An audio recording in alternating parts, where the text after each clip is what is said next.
following is an Audio Renaissance presentation.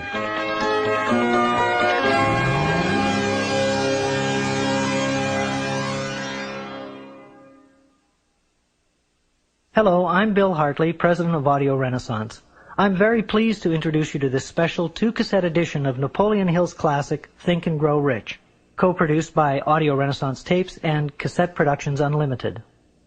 This unique presentation of Think and Grow Rich combines excerpts from the book read by Joe Slattery with personal anecdotes told by the author himself, Napoleon Hill. Because there's so much valuable information contained in every minute of this 2-hour program, we've included a self-help success manual designed for you to use along with the audio cassettes. We hope that it'll assist you in organizing your study of Napoleon Hill's philosophy of success, and that it'll become a record of your personal growth as you think and grow rich. Just before we begin, I'd like to give you the following information from the publisher's preface. Think and Grow Rich by Napoleon Hill, published by Fawcett Crest, New York, copyright 1937 by Napoleon Hill. Revised edition, copyright 1960 by Combined Registry Company. Copyright under International and Pan American Copyright Conventions. All rights reserved and transferred, January 1963, to Napoleon Hill Foundation, Charleston, South Carolina. And now, here's Joe Slattery with Napoleon Hill and our special presentation of Think and Grow Rich.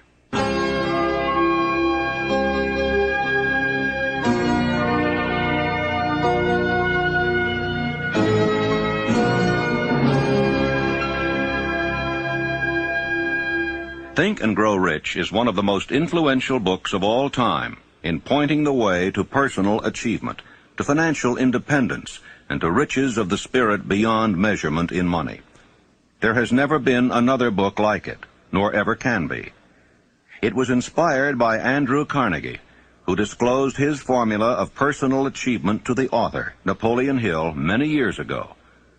Carnegie not only made himself a multimillionaire, but he made millionaires of more than a score of men to whom he taught his secret. Another 500 wealthy men revealed the source of their riches to Napoleon Hill, who has spent a lifetime of research in bringing their message to people in all walks of life who are willing to give their thoughts, ideas, and organized plans in return for riches. The riches within your grasp cannot always be measured in money. There are great riches in lasting friendships, harmonious family relationships, sympathy and understanding between business associates, and inner harmony which brings peace of mind measurable only in spiritual values. The philosophy of Think and Grow Rich will prepare you to attract and enjoy these higher estates which always have been and always will be denied to all except those who are ready for them. Everyone desires to be rich, but not everyone knows what constitutes enduring riches. And most people believe riches to consist only in material things that money can buy. Now here is a list of the 12 things which constitute real riches. Number 1, a positive mental attitude. Observe that it heads the list. And second, sound physical health. And third, harmony in human relations. And fourth, freedom from fear. And fifth, the hope of future achievement. And sixth, the capacity for applied faith. And 7, willingness to share one's blessings with others. 8, to be engaged in a labor of love. 9, an open mind on all subjects toward all people. 10, complete self-discipline. 11, wisdom with which to understand people. And 12, financial security. Observe, if you will, with great benefit, the fact that money comes at the end of the list of the 12 things that make men rich. Be prepared when you begin to put the philosophy of Think and Grow Rich into action for a changed life which will not only ease the trials and stresses of living, but will also prepare you for the accumulation of material riches in abundance. In every chapter of this book, mention has been made of the money-making secret which has made fortunes for hundreds of exceedingly wealthy men whom I have carefully analyzed over a long period of years. If you are ready to put it to use, you will recognize this secret at least once in every chapter. I wish I might feel privileged to tell you how you will know if you are ready, but that would deprive you of much of the benefit you will receive when you make the discovery in your own way. As a final word of preparation, before you begin the first chapter, may I offer one brief suggestion which may provide a clue by which the Carnegie secret may be recognized. It is this: all achievement, all earned riches have their beginning in an idea. If you are ready for the secret, you already possess one half of it. Therefore, you will readily recognize the other half the moment it reaches your mind. When you begin to think and grow rich, you will observe that riches begin with a state of mind, with definiteness of purpose, with little or no hard work. You and every other person ought to be interested in knowing how to acquire that state of mind which will attract riches.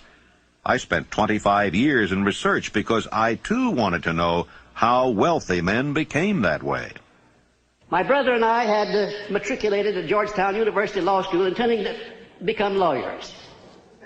We didn't have any money, but I did have ability to write, and I promised that I would write stories about successful men, sell them to the magazines, and pay our way through. And my first assignment, fortunately, was with Andrew Carnegie in Pittsburgh. He gave me 3 hours. And when the 3 hours were over, he said, now, this interview is just beginning. Come on out the house, stay all night, and after dinner we'll take up the interview again. He kept me there 3 days and nights. And believe you me, I was more than flattered. I wondered what it was all about. He kept talking to me about the need for a new philosophy. He said, we've had many philosophies from the days of Socrates and Plato on down to the days of William James and Emerson, but most of them dealt with the moral laws of life. What we need is an economic philosophy for the man of the streets that will enable him to make use of the know-how gained by men like myself over a lifetime of experience. Well, it sounded very nice to me, except for one thing. I didn't know exactly what that word philosophy meant. And finally, at the end of the third day, he said, now look here, I have been talking to you for 3 days about the need for a new philosophy, and I'm going to ask you a question about it. If I commission you to become the author of this philosophy, give you letters of introduction to men whose experiences you will need in collaboration with yourself, are you willing to put in 20 years of research, because that's how long it will take, paying your own way as you go along without any subsidy from me, yes or no? Ladies and gentlemen, there have been many times in my life when I have faced difficult problems and difficult decisions, and I don't think I ever faced one more embarrassing than that. Because when Mr. Carnegie put that proposition to me, my hand was down in my pocket, and I was fiddling with the money that I had there just about enough to get back to Washington, and if I had to stay at a hotel instead of Mr. Carnegie's house, I wouldn't have had that much. I didn't even know the meaning of the word philosophy. And here the richest man in the world wanted me to go to work for him for 20 years without pay. Wasn't that a situation for you? I started to tell Mr. Carnegie, I started to do just exactly what you or the most of us people would have done under the same circumstances. And what do you think that was? What would you have done if you would have faced that sort of proposition, going to work for 20 years without any pay for the richest man in the world? Well, yes, that's what I was about to do. But something inside of me wouldn't let me open my mouth until I got a hunch that if Mr. Carnegie had kept me there for 3 days, it must have been for a purpose. That he must have seen something in me that I didn't know was there. Also, that a man with Mr. Carnegie's reputation for picking men certainly didn't pick me to do a job like that unless he knew I had the ability to do it. And whatever this something was, this silent, invisible person that was standing, looking over my shoulder and whispering in my ear, said, go ahead and tell him yes. I said, Mr. Carnegie, I not only will accept the commission, sir, but you may depend upon it that I will complete it. He said, I like the way you ended that sentence up, and I think you'll do it. You have the job. The only contribution Mr. Carnegie ever made to me outside of introducing me where I needed to be introduced was to pay my expenses in the early part of my relationship with him. The first man he sent me to see was Henry Ford. He said, I want you to go up to Detroit, become acquainted with Henry Ford, observe him carefully, because one of these days he's going to dominate the motor industry. And it's going to be second only to the steel industry. This was in 1908, the late fall of 1908, ladies and gentlemen. I went up there and spent 2 days trying to find Ford, and when I did find him, he came out of the rear of a shop where he'd been doing some experimenting with an old pair of overalls on, a plug hat or a derby hat that had been bashed into the crown, grease all over his hands. I remember he got my shirt sleeves dirty when I shook hands with him. And I sat down for a half hour with Mr. Ford, and about all of his conversation consisted of yes and no, mostly no. And I wondered how a man like Mr. Carnegie could have made a mistake like that. Imagine if Mr. Ford would ever be a leader in anything. Well, I won't tell you the rest of it. That's enough.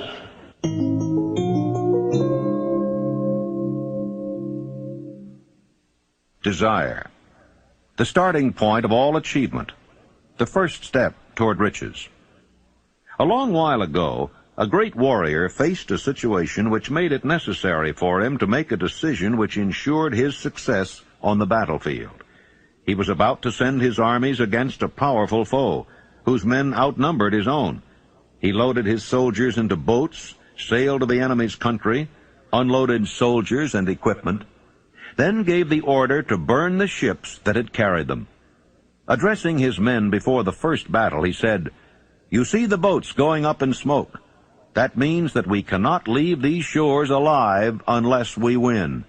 We now have no choice. We win or we perish." They won. Every person who wins in an undertaking must be willing to burn his ships and cut all sources of retreat. Only by so doing can one be sure of maintaining that state of mind known as a burning desire to win, essential to success.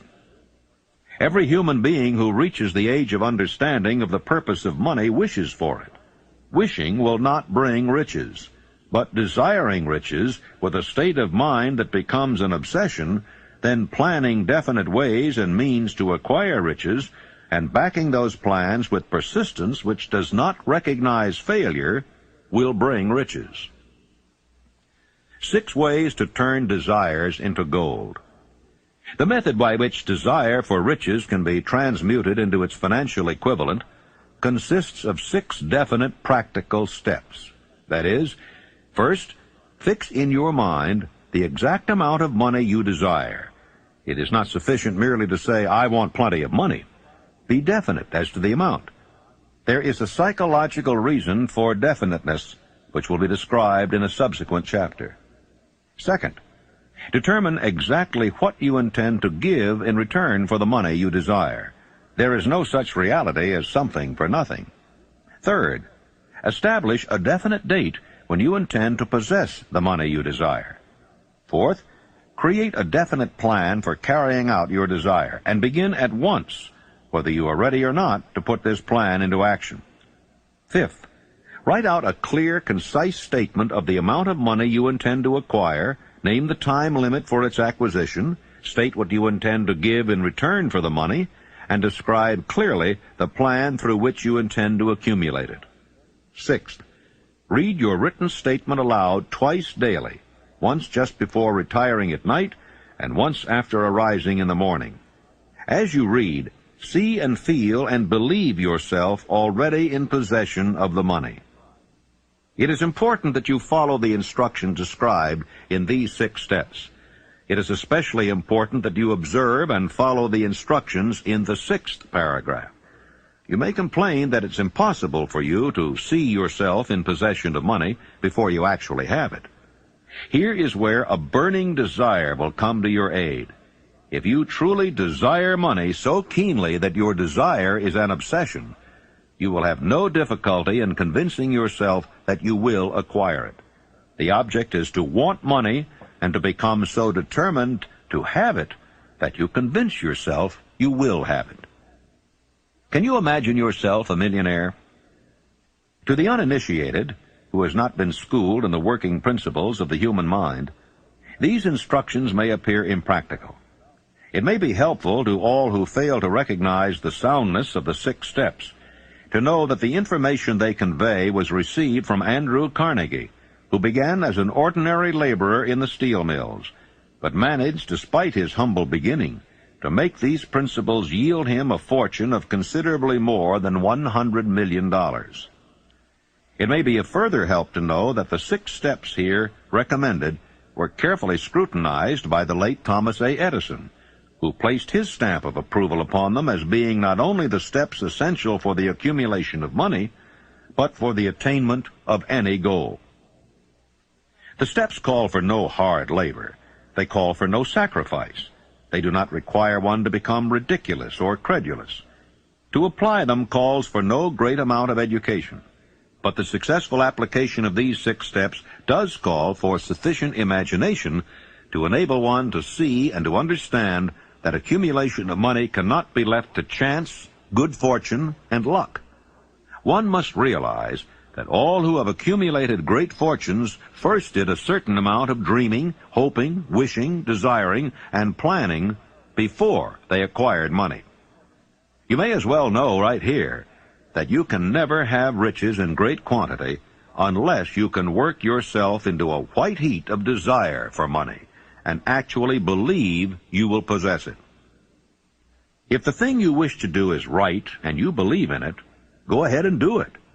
Put your dream across, and never mind what they say if you meet with temporary defeat, for they, perhaps, do not know that every failure brings with it the seed of an equivalent success.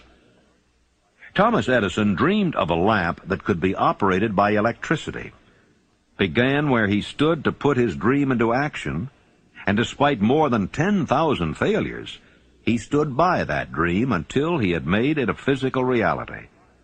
Practical dreamers do not quit. Imagine a man, for instance, standing by through 10,000 different failures, as Mr. Edison did, before giving up. His personal initiative was so definite that he told me that if he hadn't found the secret of the incandescent electric lamp, that at that very moment he would be in the laboratory working on it instead of being out there wasting his time talking with me. And then in a more serious note, Mr. Edison said, you know, I had to succeed because I finally ran out of things that wouldn't work. And I've thought of that so many times, wondering why more people don't keep on keeping on until they run out of things that won't work, for then they're bound to find the thing that will work. There is a difference between wishing for a thing and being ready to receive it. No one is ready for a thing until he believes he can acquire it. The state of mind must be belief, not mere hope or wish. Open-mindedness is essential for belief. Closed minds do not inspire faith, courage, and belief. Remember, no more effort is required to aim high in life, to demand abundance and prosperity, than is required to accept misery and poverty. I believe in the power of desire backed by faith, because I have seen this power lift men from lowly beginnings to places of power and wealth. I have seen it rob the grave of its victims. I have seen it serve as the medium by which men stage a comeback after having been defeated in 100 different ways. I have seen it provide my own son with a normal, happy, successful life, despite nature's having sent him into the world without ears. When my second son, Blair, was born, he was born without ears.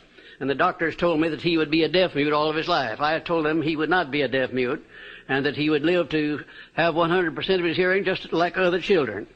And one of these doctors came over and put his arm on my shoulder, and he said, now look here, Napoleon, there are some things in this world that neither you nor I nor anyone else can do anything about, and now you face one of those situations. I said, Doctor, there is nothing in this world that I can't do something about, if it's nothing more than adjust myself to an unpleasant situation so it does not destroy my spirit.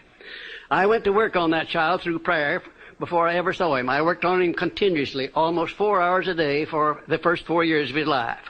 And at the age of about 18 months, we recognized that he was beginning to hear. We didn't know just how much. But by the time he had reached the 4th year, he had developed 65% of his normal hearing.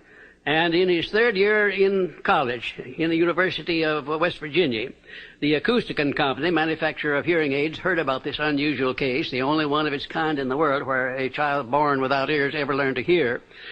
Came down to the University of West Virginia and made him a special hearing aid that gave him the other 35% of his hearing, and Blair today has 100% of his hearing just exactly like I said he would.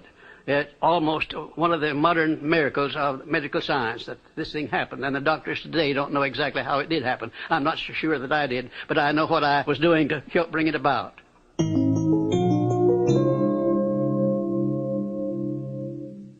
Faith is the head chemist of the mind. When faith is blended with thought, the subconscious mind instantly picks up the vibration, translates it into its spiritual equivalent, and transmits it to infinite intelligence, as in the case of prayer.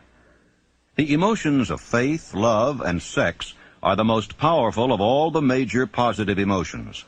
When the three are blended, they have the effect of coloring thought in such a way that it instantly reaches the subconscious mind, where it is changed into its spiritual equivalent, the only form that induces a response from infinite intelligence.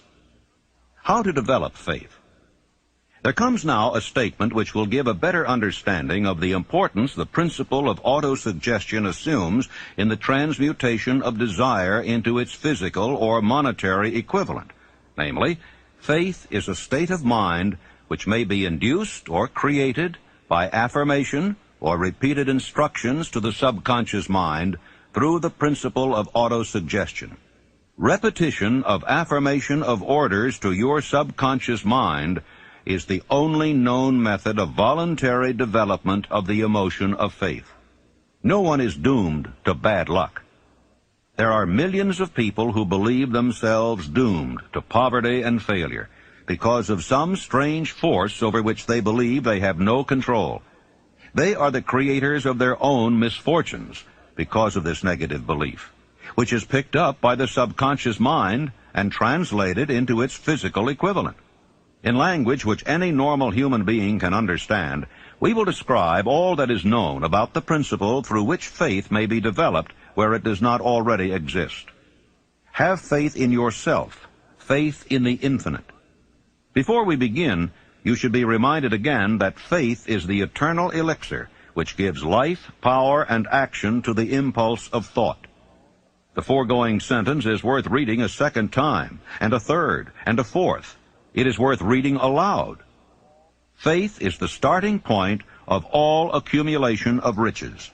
Faith is the basis of all miracles and all mysteries which cannot be analyzed by the rules of science. Faith is the only known antidote for failure. Faith is the element, the chemical, which, when mixed with prayer, gives one direct communication with infinite intelligence. Faith is the element which transforms the ordinary vibration of thought created by the finite mind of man into the spiritual equivalent. Faith is the only agency through which the cosmic force of infinite intelligence can be harnessed and used by man.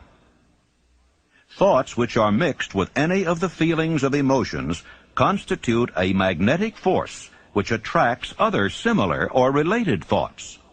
Now let us go back to the starting point and become informed as to how the original seed of an idea, plan, or purpose may be planted in the mind. The information is easily conveyed. Any idea, plan, or purpose may be placed in the mind through repetition of thought.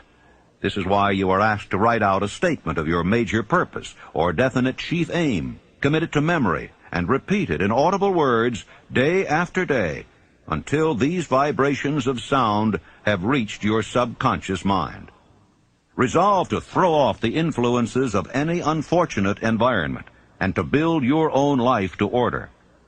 Taking inventory of mental assets and liabilities, you may discover that your greatest weakness is lack of self-confidence.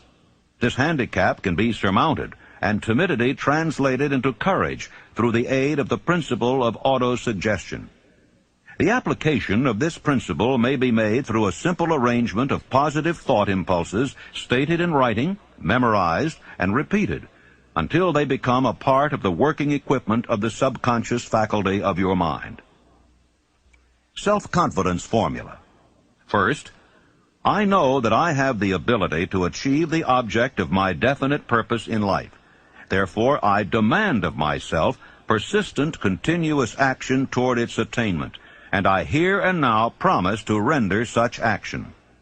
Second, I realize the dominating thoughts of my mind will eventually reproduce themselves in outward physical action and gradually transform themselves into physical reality. Therefore, I will concentrate my thoughts for 30 minutes daily upon the task of thinking of the person I intend to become, thereby creating in my mind a clear mental picture. Third, I know through the principle of autosuggestion, any desire that I persistently hold in my mind will eventually seek expression through some practical means of attaining the object back of it. Therefore, I will devote 10 minutes daily to demanding of myself the development of self-confidence. Fourth, I have clearly written down a description of my definite chief aim in life, and I will never stop trying until I shall have developed sufficient self-confidence for its attainment. Fifth, I fully realize that no wealth or position can long endure unless built upon truth and justice. Therefore, I will engage in no transaction which does not benefit all whom it affects. I will succeed by attracting to myself the forces I wish to use and the cooperation of other people. I will induce others to serve me because of my willingness to serve others. I will eliminate hatred, envy, jealousy, selfishness, and cynicism by developing love for all humanity, because I know that a negative attitude toward others can never bring me success.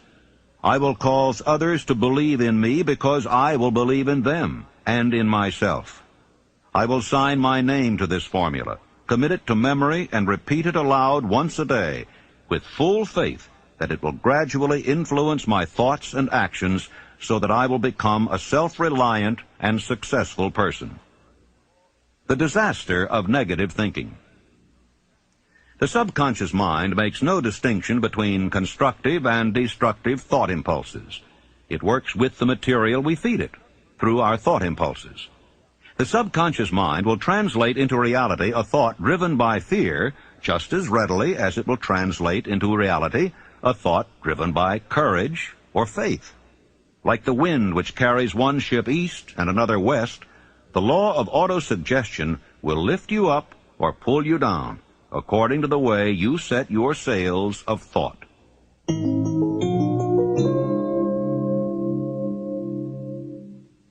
Autosuggestion, the medium for influencing the subconscious mind, the third step toward riches.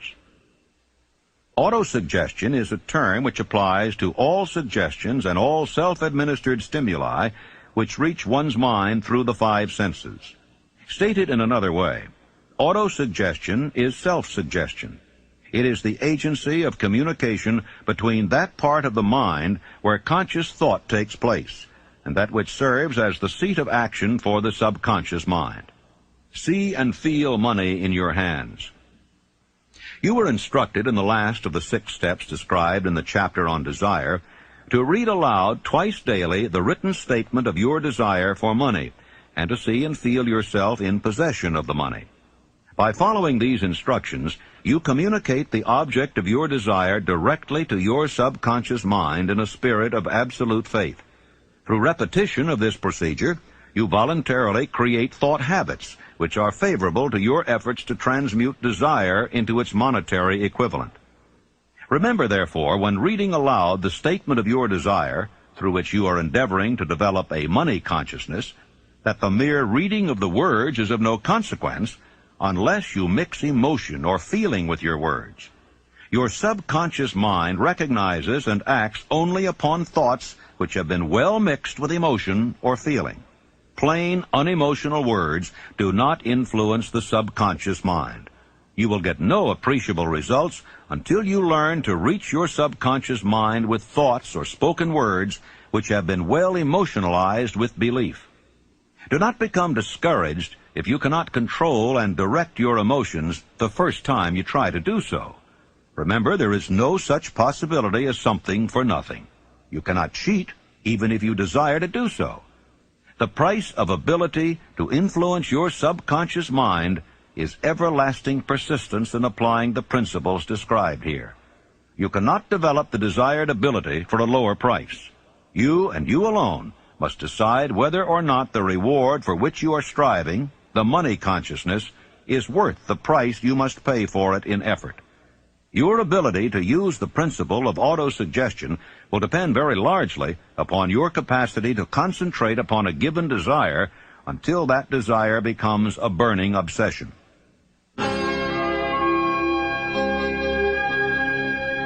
Please fast forward to the end and turn the tape over for proper cueing of side 2.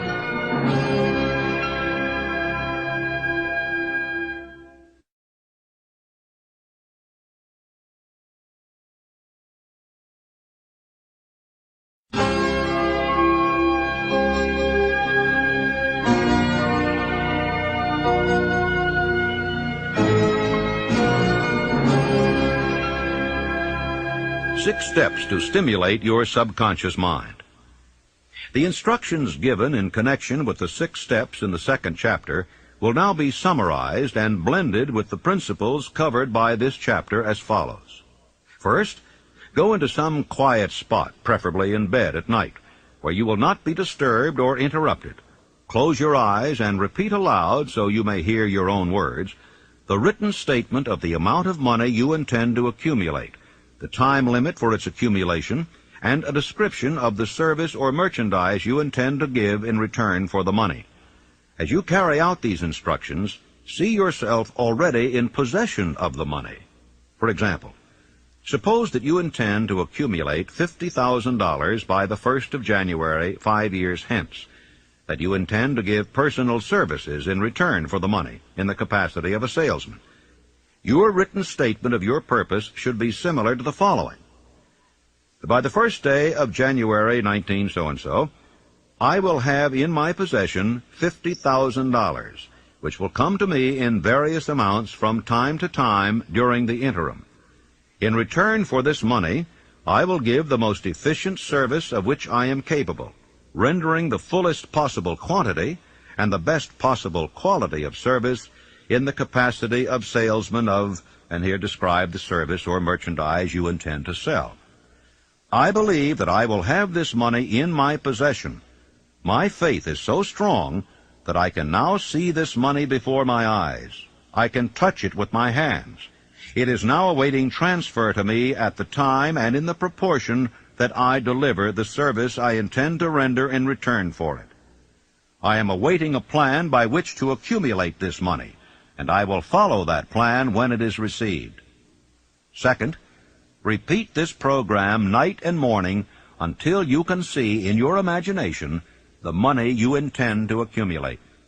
Third, place a written copy of your statement where you can see it night and morning, and read it just before retiring and upon arising until it has been memorized. Remember, as you carry out these instructions, that you are applying the principle of autosuggestion for the purpose of giving orders to your subconscious mind. Remember also that your subconscious mind will act only upon instructions which are emotionalized and handed over to it with feeling. Faith is the strongest and most productive of the emotions. Follow the instructions given in the chapter on faith. These instructions may at first seem abstract. Do not let this disturb you. Follow the instructions, no matter how abstract or impractical they may at first appear to be. The time will soon come, if you do as you've been instructed, in spirit as well as in act, when a whole new universe of power will unfold to you.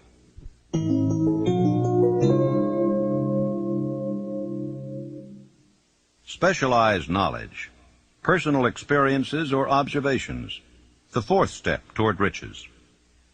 There are 2 kinds of knowledge. One is general, the other is specialized. General knowledge, no matter how great in quantity or variety it may be, is of but little use in the accumulation of money. The faculties of the great universities possess in the aggregate practically every form of general knowledge known to civilization. Most of the professors have but little money. They specialize on teaching knowledge, but they do not specialize on the organization or the use of knowledge. Knowledge will not attract money unless it is organized and intelligently directed through practical plans of action to the definite end of accumulation of money.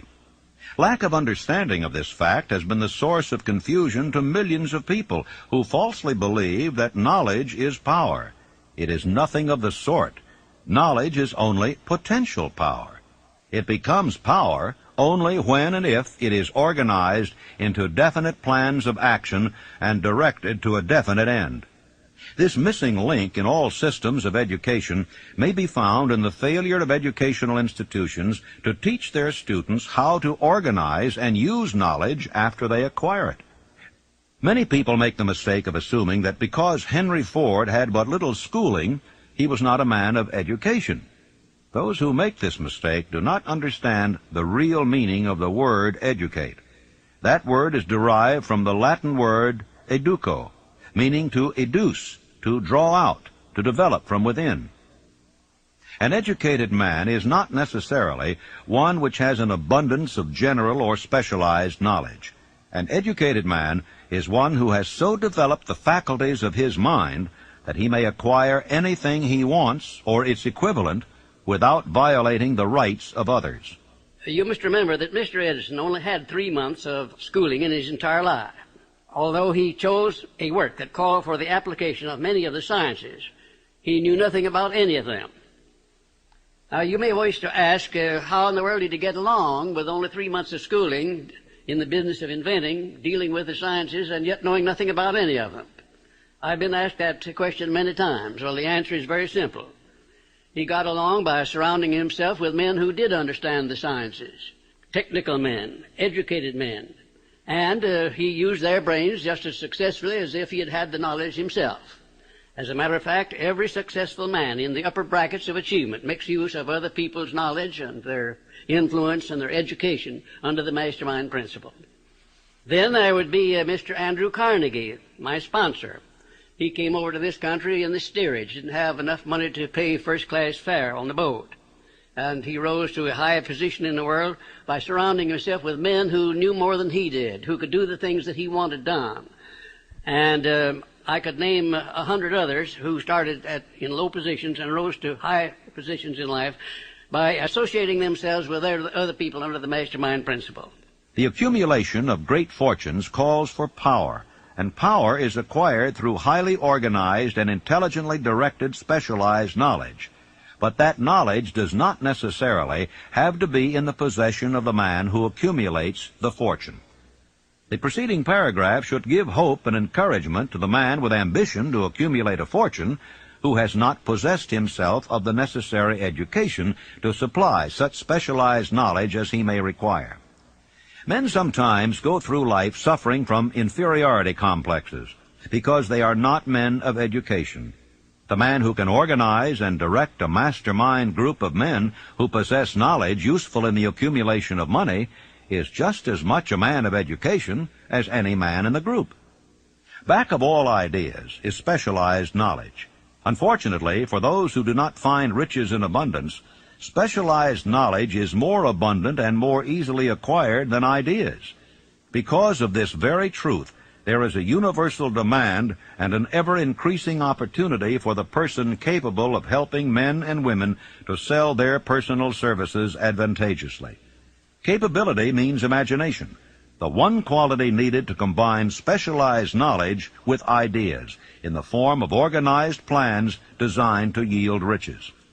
If you have imagination, this chapter may present you with an idea sufficient to serve as the beginning of the riches you desire.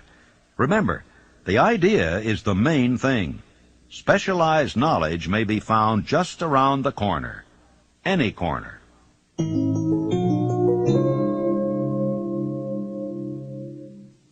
Imagination, the workshop of the mind, the fifth step toward riches. The imagination is literally the workshop wherein are fashioned all plans created by man. The impulse, the desire, is given shape, form, and action through the aid of the imaginative faculty of the mind. Two forms of imagination. The imaginative faculty functions in two forms.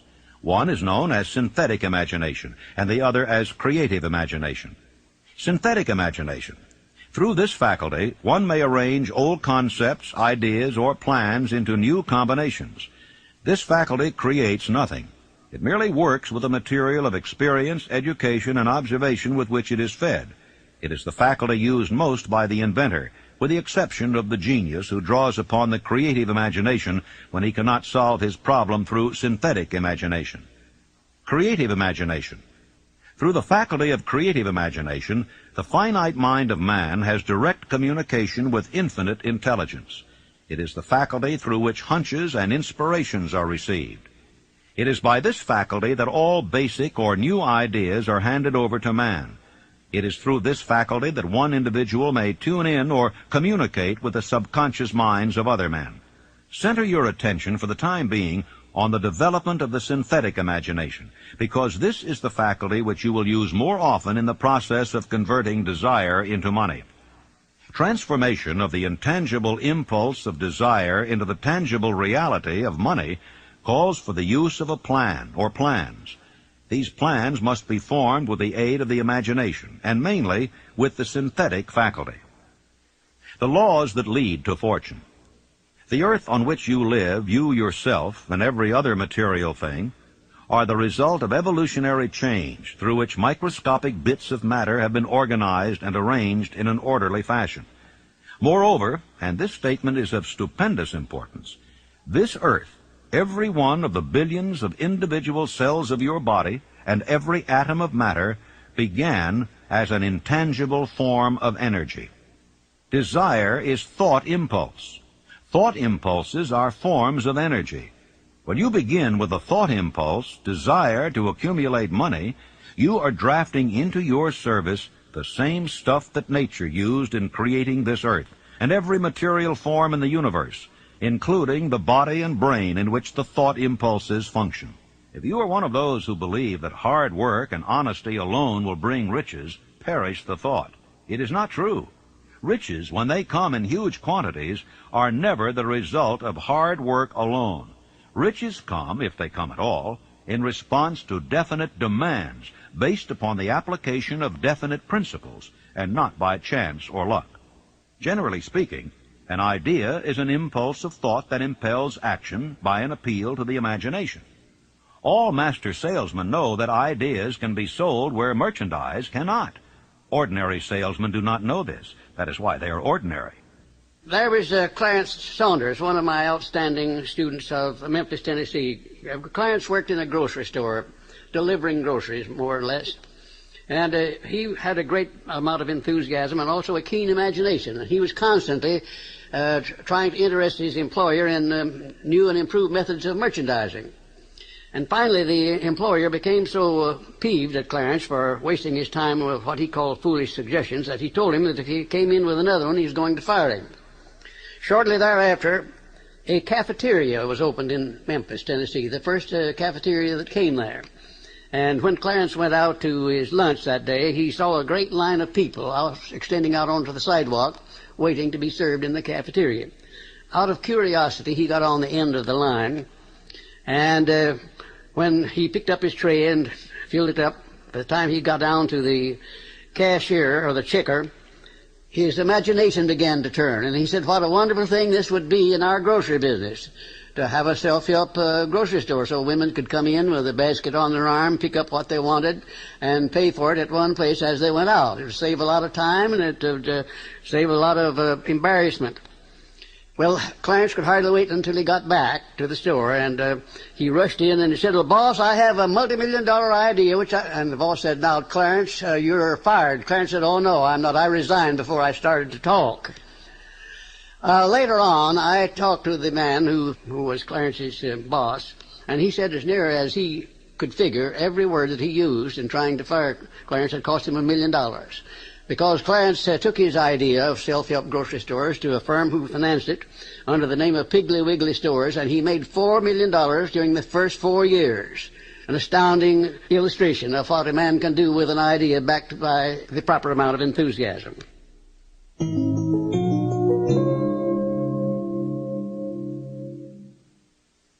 Organized planning. The crystallization of desire into action. The sixth step toward riches. You have learned that everything man creates or acquires begins in the form of desire. That desire is taken on the first lap of its journey from the abstract to the concrete into the workshop of the imagination, where plans for its transition are created and organized. You will now be instructed how to build plans which will be practical, namely, A, Ally yourself with a group of as many people as you may need for the creation and carrying out of your plan or plans for the accumulation of money, making use of the mastermind principle described in a later chapter. Compliance with this instruction is absolutely essential. Do not neglect it. B. Before forming your mastermind alliance, decide what advantages and benefits you may offer the individual members of your group in return for their cooperation. No one will work indefinitely without some form of compensation. No intelligent person will either request or expect another to work without adequate compensation, although this may not always be in the form of money. C. Arrange to meet with the members of your mastermind group at least twice a week, and more often if possible, until you have jointly perfected the necessary plan or plans for the accumulation of money. D. Maintain perfect harmony between yourself and every member of your mastermind group. If you fail to carry out this instruction to the letter, you may expect to meet with failure. The mastermind principle cannot obtain where perfect harmony does not prevail. Keep in mind these facts. First, you are engaged in an undertaking of major importance to you. To be sure of success, you must have plans which are faultless.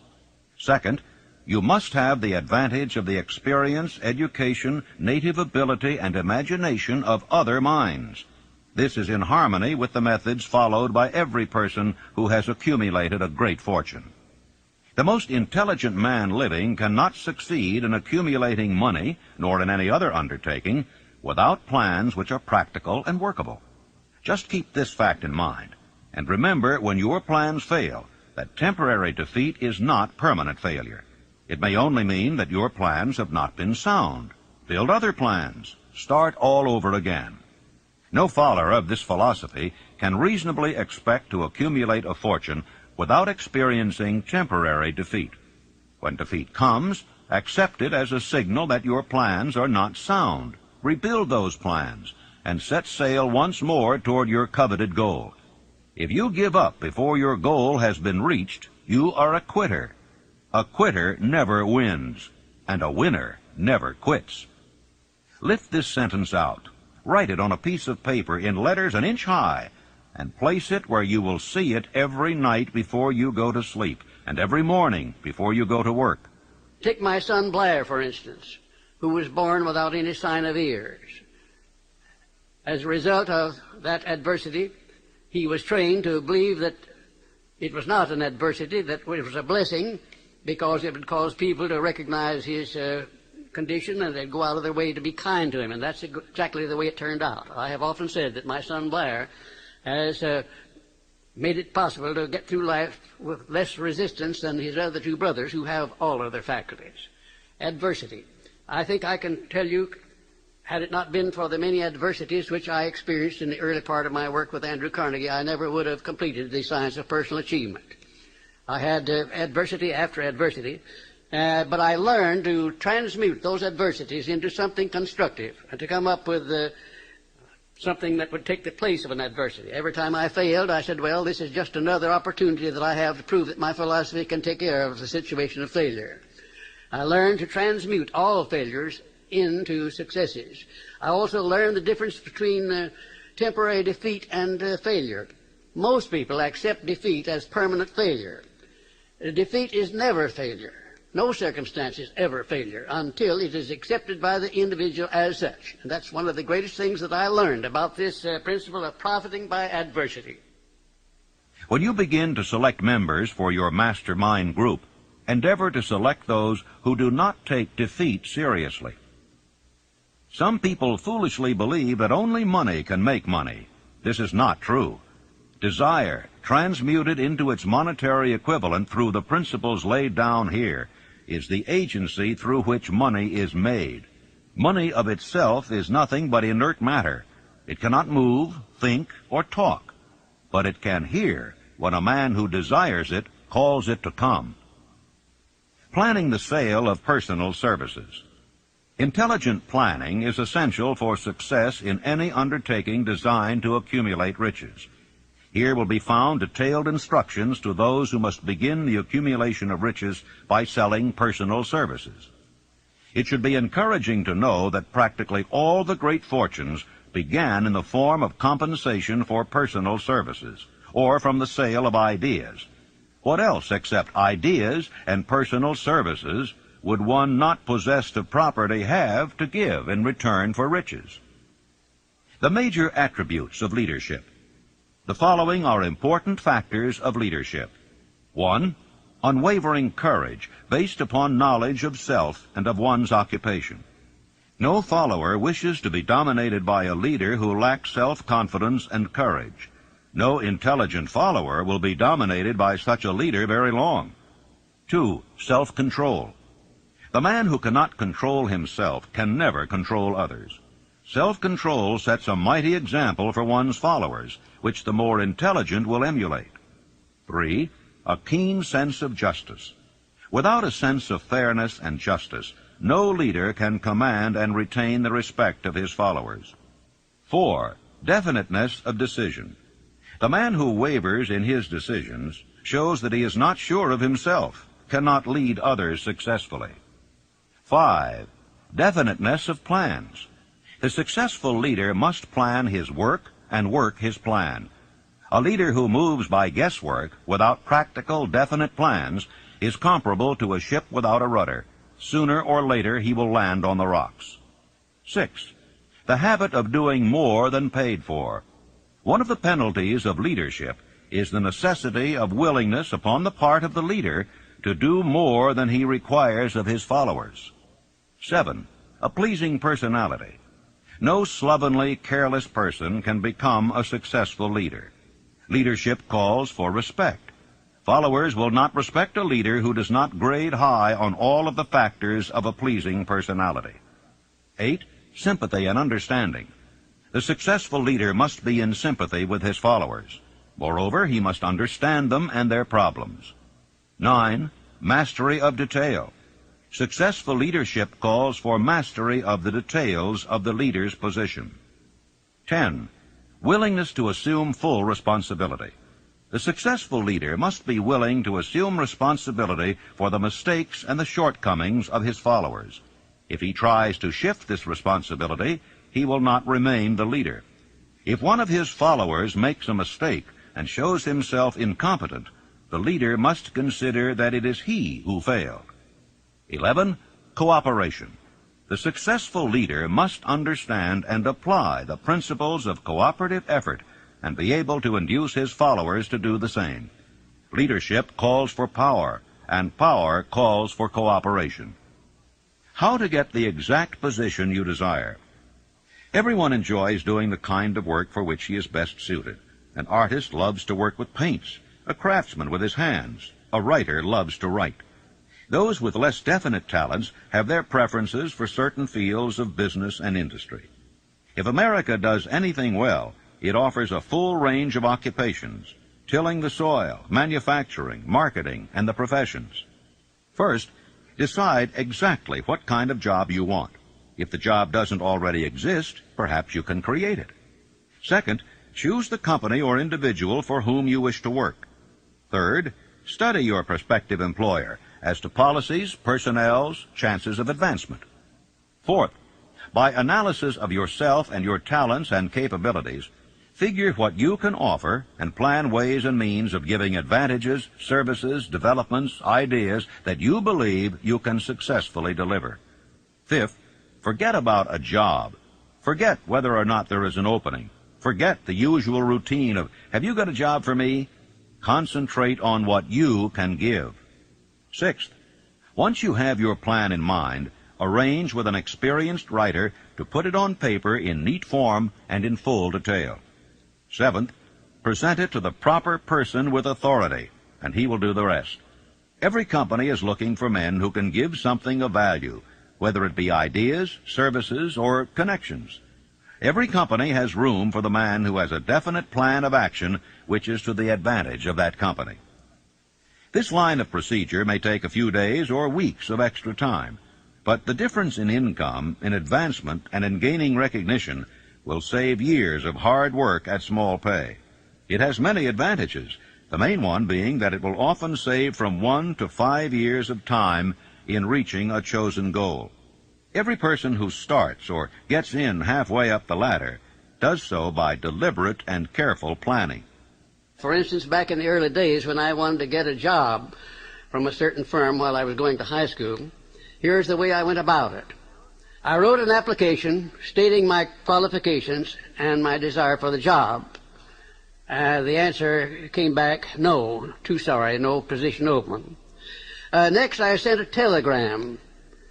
Answer was still no. And next, I sent a special delivery letter every day for a week. Answer was still no. Next, I sent a special delivery every hour for 2 days. And the firm telegraphed me to come and go to work. Every person must be his own salesman of personal services. The quality and the quantity of service rendered, and the spirit in which it is rendered, determine to a large extent the price and the duration of employment. To market personal services effectively, which means a permanent market at a satisfactory price under pleasant conditions, one must adopt and follow the QQS formula, which means that quality plus quantity plus the proper spirit of cooperation equals perfect salesmanship of service. Remember the QQS formula, but do more. Apply it as a habit. Let us analyze the formula to make sure we understand exactly what it means. 1. Quality of service shall be construed to mean the performance of every detail in connection with your position in the most efficient manner possible, with the object of greater efficiency always in mind. 2. Quantity of service shall be understood to mean the habit of rendering all the service of which you are capable at all times, with the purpose of increasing the amount of service rendered as greater skill is developed through practice and experience. Emphasis is again placed on the word habit. 3. Spirit of service shall be construed to mean the habit of agreeable, harmonious conduct which will induce cooperation from associates and fellow employees. Well, let me relate my experience with Franklin D. Roosevelt in the White House in 1933, and will give you a fine indication of how the students of this philosophy may profit by this important principle. First of all, let me define the principle of going the extra mile. It means rendering more service and better service than you are paid to render, and doing it all the time, and doing it in a pleasing, positive mental attitude. When I went to work for the President in 1933, nothing was said at the beginning about how much I was to receive or who was to pay it. And I had been there about 3 months when one day Franklin D. Roosevelt asked me who was paying my salary and how much I was getting. And I said, well, Mr. President, that's something I would like to know myself. I haven't heard anything about it. And we talked on for a little while, and I said, well, now, Mr. President, you know, I have been serving you ever since you were Assistant Secretary of the Navy, and particularly while you were Governor of New York. And you will recall, of course, that up to this time I have never rendered you a bill or asked you to pay me $1 for my services, and I'm not going to start now. But if you insist upon it, suppose you put me on the payroll at $1 a year. And that's exactly what he did. Well, I took my typewriter down to the White House, and when I wasn't actually serving the President or some member of his staff or cabinet, I started writing books. I wrote 6 books that first year, among them Think and Grow Rich, the book that has made me popular all over the world, you might say. I had no intention of publishing that book when I was writing it. I was writing it to myself to keep my mind positive in those days of chaos. Well, some 3 years after I left the service of the President, I got out these manuscripts and read them, and I made up my mind that the only one worth publishing was Think and Grow Rich. And when I took it to my publisher, he said, well, what is in this book that leads you to believe it would sell? I said, you will have to read it to find out. He took it home with him and read it. He had his whole staff read it paragraph by paragraph, and then they took a vote on it, and they voted unanimously that it was the best manuscript that ever came to that publishing house. They printed it, put it to work, and it's been selling as a bestseller all over the world up to this time. It has grossed over $18 million, and probably will gross many more millions of dollars while I'm still alive. It's been translated into many languages. It was endorsed by Mahatma Gandhi and distributed widely throughout India. It went from there to Brazil, where it was translated into the Portuguese language and is widely distributed throughout Latin America. And I think if you'll stop and consider the wages that I asked, the wages that I received of $1 a year, and the service that I gave for that, you'll recognize what can be accomplished by going the extra mile. Now, let me give you some of the benefits that comes from going the extra mile. Well, it places the law of increasing returns squarely back of one. It brings one to the favorable attention of those who can and do provide opportunities for self-promotion. It tends to permit one to become indispensable in many different human relationships, and therefore enables one to command more than average compensation. It leads to a mental growth and physical perfection in various forms of service, thereby developing greater ability and skill in one's chosen vocation. It protects one against the loss of employment and places one in a position to choose his own job and working conditions. It enables one to profit by the law of contrast, because the majority of people do not practice the habit of going the extra mile. As a matter of fact, the majority of people don't even go the first mile. And it leads to the development of a positive, pleasing personal attitude, which is among the more important traits of a pleasing personality. And it tends to develop a keen, alert imagination, as it is a habit which keeps one continuously seeking new and more efficient ways of rendering service. It definitely serves to develop self-reliance. It serves also to build the confidence of others in one's integrity. And it is the only logical reason to justify one in asking for a promotion or for more wages, because if a man is not doing any more than he's paid for, then obviously he has no right to ask for more pay.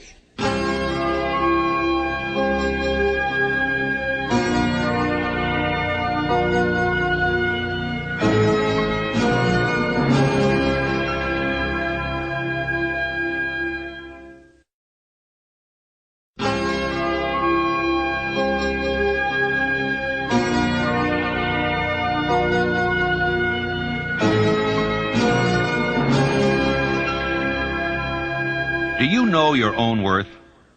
The oldest of admonitions is, man, know thyself. If you market merchandise successfully, you must know the merchandise. The same is true in marketing personal services. You should know all of your weaknesses in order that you may either bridge them or eliminate them entirely. You should know your strength in order that you may call attention to it when selling your services. You can know yourself only through accurate analysis. Take inventory of yourself. Annual self-analysis is an essential in the effective marketing of personal services, as is annual inventory in merchandising. Moreover, the yearly analysis should disclose a decrease in faults and an increase in virtues. One goes ahead, stands still, or goes backward in life. One's object should be, of course, to go ahead. Annual self-analysis will disclose whether advancement has been made, and if so, how much. It will also disclose any backward steps one may have made. The effective marketing of personal services requires one to move forward even if the progress is slow.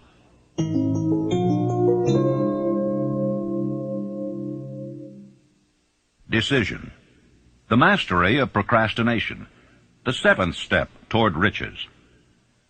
Analysis of over 25,000 men and women who had experienced failure disclosed the fact that lack of decision was near the head of the list of the 31 major causes of failure.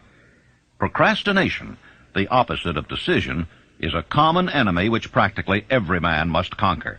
Analysis of several hundred people who had accumulated fortunes well beyond the $1 million mark disclosed the fact that every one of them had the habit of reaching decisions promptly and of changing these decisions slowly, if and when they were changed. People who fail to accumulate money, without exception, have the habit of reaching decisions, if at all, very slowly, and of changing these decisions quickly and often. Tips on making your own decisions. The majority of people who fail to accumulate money sufficient for their needs are generally easily influenced by the opinions of others. They permit the newspapers and the gossiping neighbors to do their thinking for them. Opinions are the cheapest commodities on earth. Everyone has a flock of opinions ready to be wished upon anyone who will accept them. Close friends and relatives, while not meaning to do so, often handicap one through opinions, and sometimes through ridicule, which is meant to be humorous. Thousands of men and women carry inferiority complexes with them all through life, because some well-meaning but ignorant person destroyed their confidence through opinions or ridicule. You have a brain and a mind of your own. Use it. and reach your own decisions. If you need facts or information from other people to enable you to reach decisions, as you probably will in many instances, acquire these facts or secure the information you need quietly without disclosing your purpose. 56 who risked the gallows. The greatest decision of all time, as far as any American citizen is concerned, was reached in Philadelphia, July 4th, 1776, when 56 men signed their names to a document which they well knew would bring freedom to all Americans or leave every one of the 56 hanging from a gallows. You have heard of this famous document, but you may not have drawn from it the great lesson in personal achievement it so plainly taught. We all remember the date of this momentous decision, but few of us realize what courage that decision required. We remember our history as it was taught. We remember dates and the names of the men who fought. We remember Valley Forge and Yorktown. We remember George Washington and Lord Cornwallis. But we know little of the real forces back of these names, dates, and places. We know still less of that intangible power which ensured us freedom long before Washington's armies reached Yorktown. It is nothing short of tragedy that the writers of history have missed entirely even the slightest reference to the irresistible power which gave birth and freedom to the nation destined to set up new standards of independence for all the peoples of the earth. I say it as a tragedy because it is the selfsame power which must be used by every individual who surmounts the difficulties of life and forces life to pay the price asked. Analyze the events which led to the Declaration of Independence, and be convinced that this nation, which now holds a position of commanding respect and power among all nations of the world, was born of a decision created by a mastermind consisting of 56 men. Note well the fact that it was their decision which ensured the success of Washington's armies, because the spirit of that decision was in the heart of every soldier who fought with him, and served as a spiritual power which recognizes no such thing as failure. Note also, with great personal benefit, that the power which gave this nation its freedom is the self-same power that must be used by every individual who becomes self-determining. This power is made up of the principles described in this book. It will not be difficult to detect in the story of the Declaration of Independence at least 6 of these principles: desire, decision, faith, persistence, the mastermind, and organized planning. Know what you want, and you'll generally get it. Throughout this philosophy will be found the suggestion that thought, backed by strong desire, has a tendency to transmute itself into its physical equivalent. In your search for the secret of the method, do not look for a miracle, because you will not find it. You will find only the eternal laws of nature. These laws are available to every person who has the faith and the courage to use them. They may be used to bring freedom to a nation, or to accumulate riches. Definiteness of decision always requires courage, sometimes very great courage. The 56 men who signed the Declaration of Independence staked their lives on the decision to affix their signatures to that document. The person who reaches a definite decision to procure the particular job and make life pay the price he asks does not stake his life on that decision. He stakes his economic freedom. Financial independence, riches, desirable business, and professional positions are not within reach of the person who neglects or refuses to expect, plan, and demand these things. The person who desires riches in the same spirit that Samuel Adams desired freedom for the colonies is sure to accumulate wealth.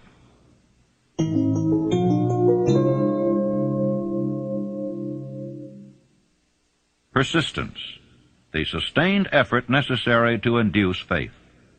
The 8th step toward riches. Persistence is an essential factor in the procedure of transmuting desire into its monetary equivalent. The basis of persistence is the power of will. Willpower and desire, when properly combined, make an irresistible pair. The starting point of all achievement is desire. Keep this constantly in mind. Weak desires bring weak results, just as a small amount of fire makes a small amount of heat. If you find yourself lacking in persistence, this weakness may be remedied by building a stronger fire under your desires. And if you find that you are indifferent, you may be sure that you have not yet acquired the money consciousness which you must possess before you can be sure of accumulating a fortune. Those who can take it are bountifully rewarded for their persistence. They receive as their compensation whatever goal they are pursuing. That is not all. They receive something infinitely more important than material compensation, the knowledge that every failure brings with it the seed of an equivalent advantage.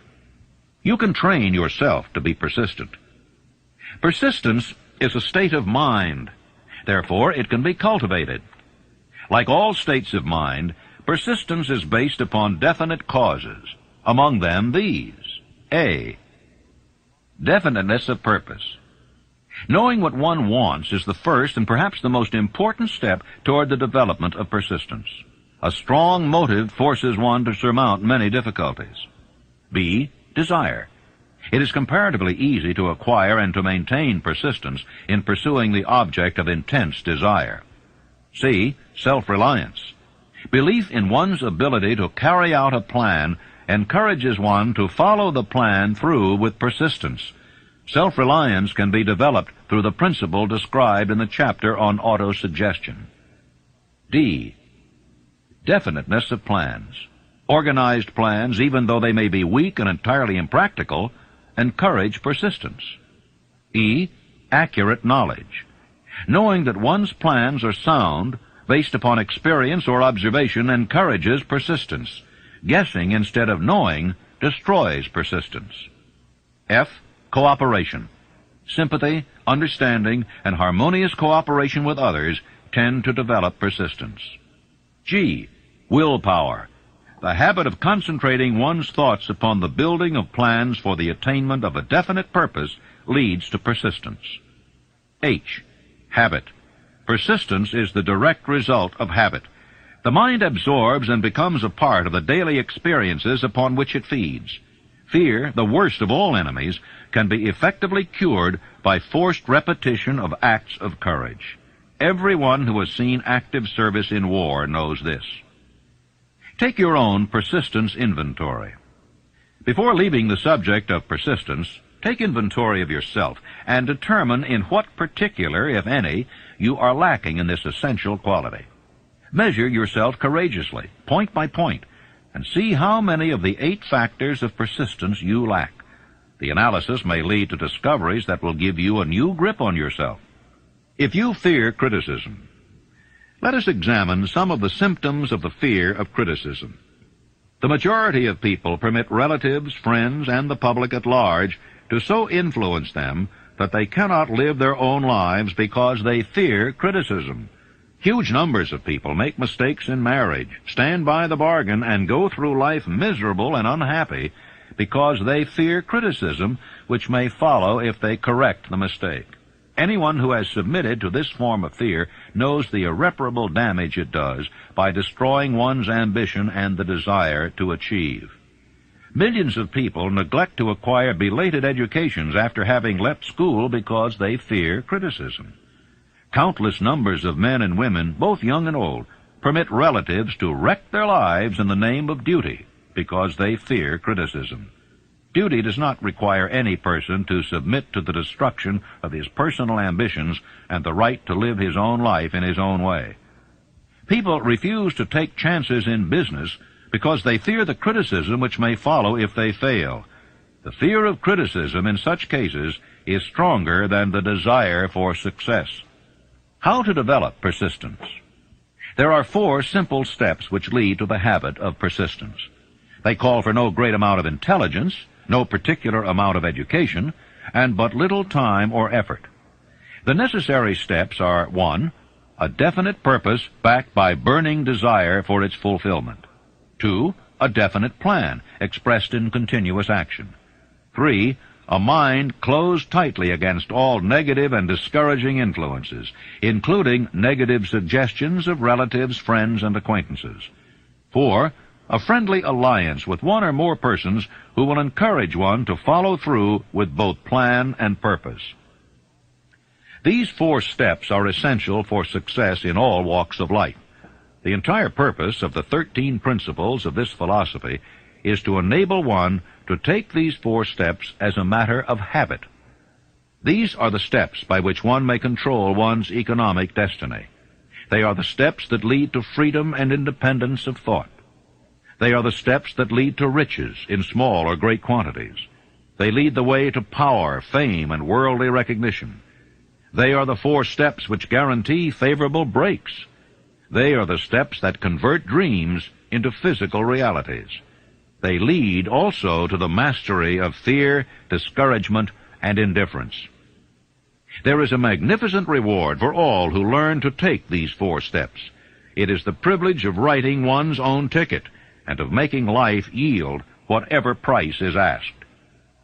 How to master difficulties. What mystical power gives to men of persistence the capacity to master difficulties? Does the quality of persistence set up in one's mind some form of spiritual, mental, or chemical activity which gives one access to supernatural forces? Does infinite intelligence throw itself on the side of the person who still fights on after the battle has been lost, with the whole world on the opposing side? You may be interested in knowing that I had the help of some 500 of the most successful men in America to help me create the science of personal achievement. Among them were such men as Thomas A. Edison, Henry Ford, John Wanamaker. Let me tell you about one man, perhaps my most outstanding student, who has made a tremendous success of his life by applying definiteness of purpose. His name is W. Clement Stone, president of the Combined Insurance Company of America. Right after Think and Grow Rich was published in 1937, someone gave Mr. Stone a copy of this book, and he was so impressed by it that he laid out a 20-year plan for himself. At that time, he was selling insurance, I suppose making $200 or $300, maybe $400 a week at the most.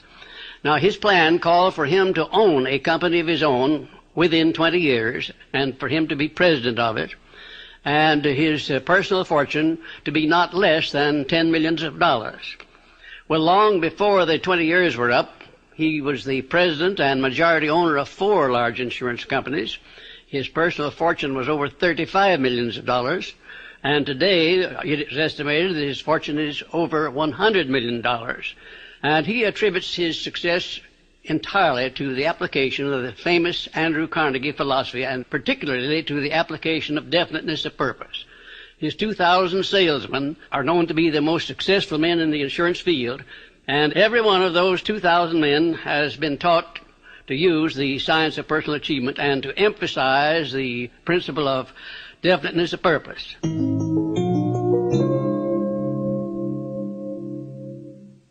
Power of the mastermind, the driving force, the 9th step toward riches. Power is essential for success in the accumulation of money. Plans are inert and useless without sufficient power to translate them into action. This chapter will describe the method by which an individual may attain and apply power. Power may be defined as organized and intelligently directed knowledge. Power, as the term is here used, refers to organized effort, sufficient to enable an individual to transmute desire into its monetary equivalent. Organized effort is produced through the coordination of effort of 2 or more people who work toward a definite end in a spirit of harmony. Power is required for the accumulation of money.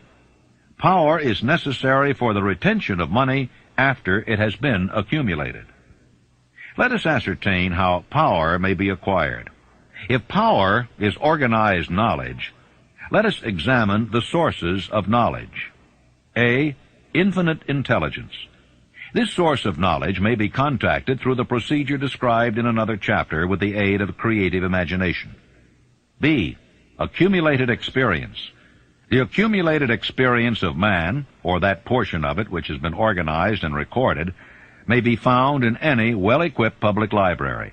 An important part of this accumulated experience is taught in public schools and colleges, where it has been classified and organized. C. Experiment and research. In the field of science, and in practically every other walk of life, men are gathering, classifying, and organizing new facts daily. This is the source to which one must turn when knowledge is not available through accumulated experience. Here, too, the creative imagination must often be used. Knowledge may be required from any of the foregoing sources. It may be converted into power by organizing it into definite plans, and by expressing those plans in terms of action. Gaining power through the mastermind. The mastermind may be defined as coordination of knowledge and effort in a spirit of harmony between two or more people for the attainment of a definite purpose. No individual may have great power without availing himself of the mastermind. In a preceding chapter, instructions were given for the creation of plans for the purpose of translating desire into its monetary equivalent. If you carry out these instructions with persistence and intelligence, and use discrimination in the selection of your mastermind group, your objective will have been halfway reached even before you begin to recognize it. So you may better understand the intangible potentialities of power available to you through a properly chosen mastermind group. We will here explain the two characteristics of the mastermind principle, one of which is economic in nature and the other psychic. The economic feature is obvious. Economic advantages may be created by any person who surrounds himself with the advice, counsel, and personal cooperation of a group of men who are willing to lend him wholehearted aid in a spirit of perfect harmony. This form of cooperative alliance has been the basis of nearly every great fortune. Your understanding of this great truth may definitely determine your financial status. The psychic phase of the mastermind principle is much more difficult to comprehend. You may catch a significant suggestion from this statement. No two minds ever come together without thereby creating a third invisible, intangible force which may be likened to a third mind. How to multiply your brain power. Man's brain may be compared to an electric battery. It is a well-known fact that a group of electric batteries will provide more energy than a single battery. It is also a well-known fact that an individual battery will provide energy in proportion to the number and capacity of the cells it contains. The brain functions in a similar fashion. This accounts for the fact that some brains are more efficient than others, and leads to this significant statement. A group of brains, coordinated or connected in a spirit of harmony, will provide more thought energy than a single brain, just as a group of electric batteries will provide more energy than a single battery. Through this metaphor, it becomes immediately obvious that the mastermind principle holds the secret of the power wielded by men who surround themselves with other men of brains. There follows now another statement which will lead still nearer to an understanding of the psychic phase of the mastermind principle. When a group of individual brains are coordinated and function in harmony, the increased energy created through that alliance becomes available to every individual brain in the group. It is a well-known fact that Henry Ford began his business career under the handicap of poverty, illiteracy, and ignorance. It is an equally well-known fact that within the inconceivably short period of 10 years, Mr. Ford mastered these three handicaps, and that within 25 years, he made himself one of the richest men in America. Connect with this fact the additional knowledge that Mr. Ford's most rapid strides became noticeable from the time he became a personal friend of Thomas A. Edison, and you will begin to understand what the influence of one mind upon another can accomplish. Go a step farther and consider the fact that Mr. Ford's most outstanding achievements began from the time that he formed the acquaintance of Harvey Firestone, John Burroughs, and Luther Burbank, each a man of great brain capacity, and you will have further evidence that power may be produced through friendly alliance of minds. Let me tell you about my experience in helping Franklin D. Roosevelt to create a mastermind which broke the back of the Depression in 1933. Shortly after the President entered the White House, he sent for me to come and go to work for him. We created one of the most outstanding masterminds that this nation has ever known, perhaps. It consisted of both houses of Congress working in harmony with the President, something that never had been done before and never has been done since, probably to the extent that we accomplished it there in 1933. The majority of the newspaper publishers of America, regardless of their political leanings, practically every one of them got behind the president as a result of this mastermind operation which we set up at the White House. And the radio station operators, without any reference whatsoever to their political leanings, they got behind the president and they used the material which I prepared to send out to go over the air. In other words, material that we used to sell the good features of the United States instead of dwelling upon the bad ones. And then the churches of all denominations, I have never seen such a job as they did. The priests and the clergymen of all denominations went into their pulpits and they did a wonderful job of selling the United States of America to the people. Then the leaders of both the major political parties, they crossed party lines. There were no Democrats and no Republicans, no anything else in Congress. They were nothing but Americans helping the President of the United States to bring this country out of chaos. And then most of all, there was a majority of the American people of all political and religious leanings. I have never seen the people of the United States get behind a president so squarely as they did behind FDR in those perilous days of 1933. Now here was a mastermind alliance that served a great purpose at a time of need. And I hope to see the time come when I may contribute my services in building a mastermind alliance that will permanently serve the President of the United States as it did in 1933.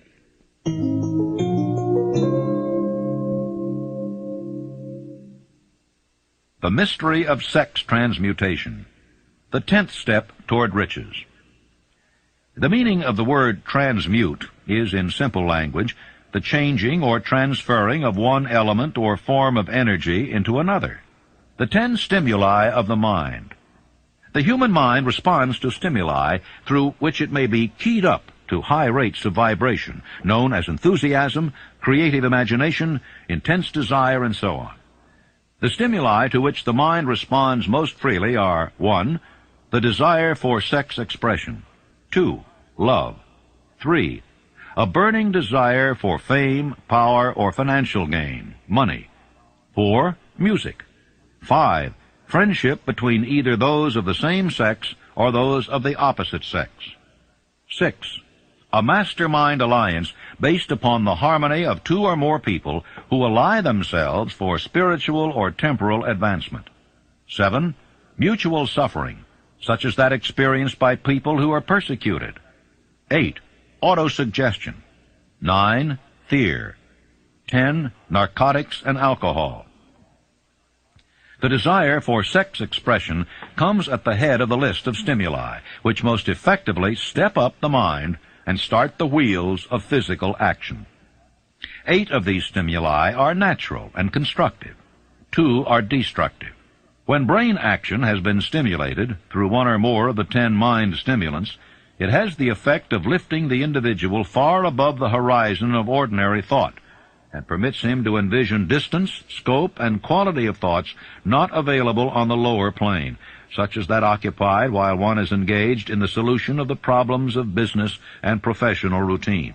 The world is ruled and the destiny of civilization is established by the human emotions. People are influenced in their actions not by reason so much as by feelings. The creative faculty of the mind is set into action entirely by emotions, and not by cold reason. The most powerful of all human emotions is that of sex. There are other mind stimulants, some of which have been listed, but no one of them, nor all of them combined, can equal the driving power of sex. A mind stimulant is any influence which will either temporarily or permanently increase the intensity of thought. The 10 major stimulants described are those most commonly resorted to. Through these sources, one may commune with infinite intelligence, or enter at will the storehouse of the subconscious mind, either one's own or that of another person, a procedure which is all there is of genius. The emotion of sex is an irresistible force against which there can be no such opposition as an immovable body. When driven by this emotion, men become gifted with a superpower for action. Understand this truth, and you will catch the significance of the statement that sex transmutation contains the secret of creative ability. The transmutation of sex energy calls for the exercise of willpower, to be sure, but the reward is worth the effort.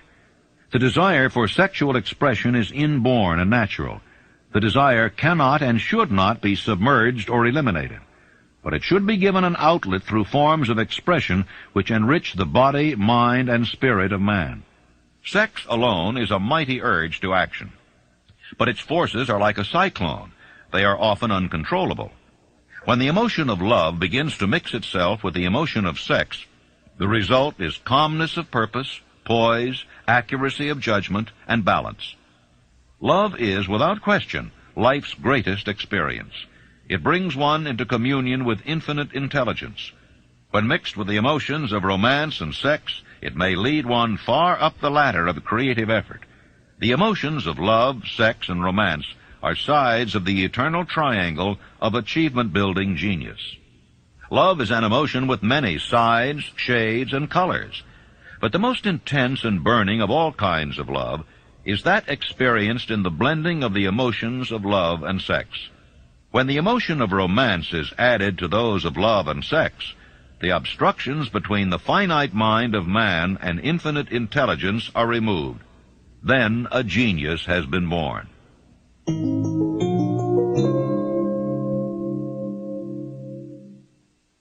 The subconscious mind, the connecting link, the 11th step toward riches.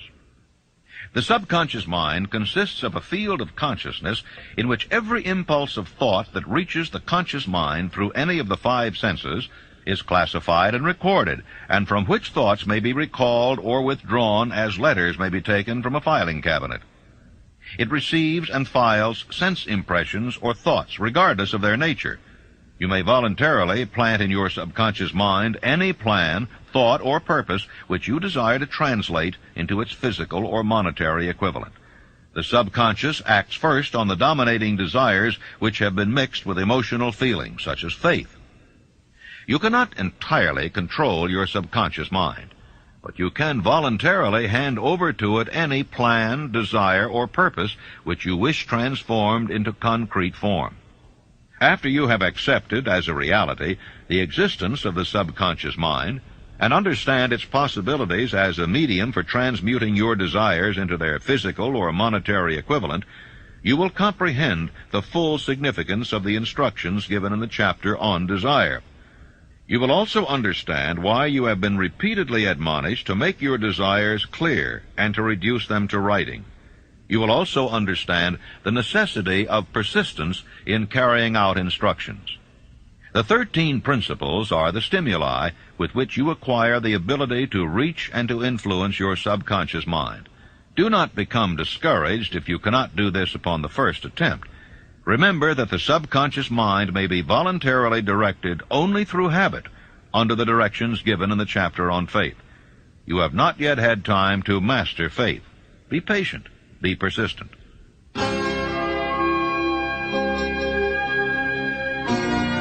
Please fast forward to the end and turn the tape over for proper cueing of side 4.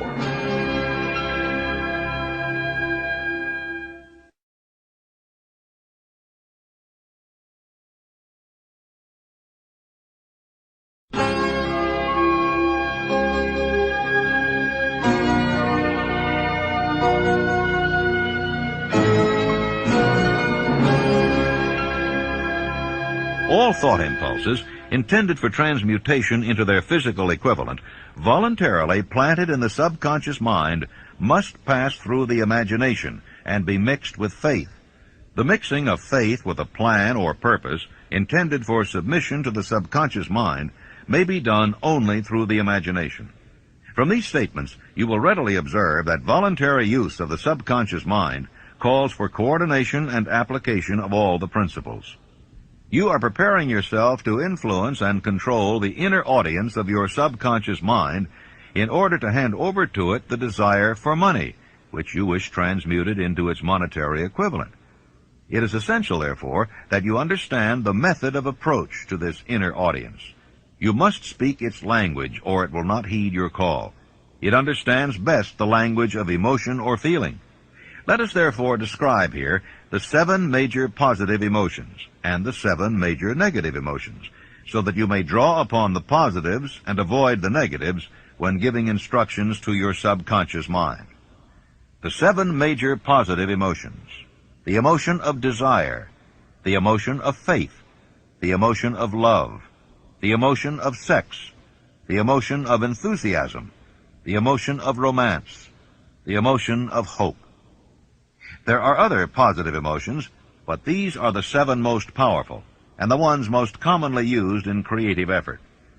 Master these 7 emotions. They can be mastered only by use, and the other positive emotions will be at your command when you need them. Remember in this connection that you are studying a book which is intended to help you develop a money consciousness by filling your mind with positive emotions. The 7 major negative emotions to be avoided: the emotion of fear, the emotion of jealousy, the emotion of hatred, the emotion of revenge, the emotion of greed, the emotion of superstition, the emotion of anger. Positive and negative emotions cannot occupy the mind at the same time. One or the other must dominate. It is your responsibility to make sure that positive emotions constitute the dominating influence of your mind. Here the law of habit will come to your aid. Form the habit of applying and using the positive emotions. Eventually they will dominate your mind so completely that the negatives cannot enter it. Only by following these instructions literally and continuously can you gain control over your subconscious mind. The presence of a single negative in your conscious mind is sufficient to destroy all chances of constructive aid from your subconscious mind.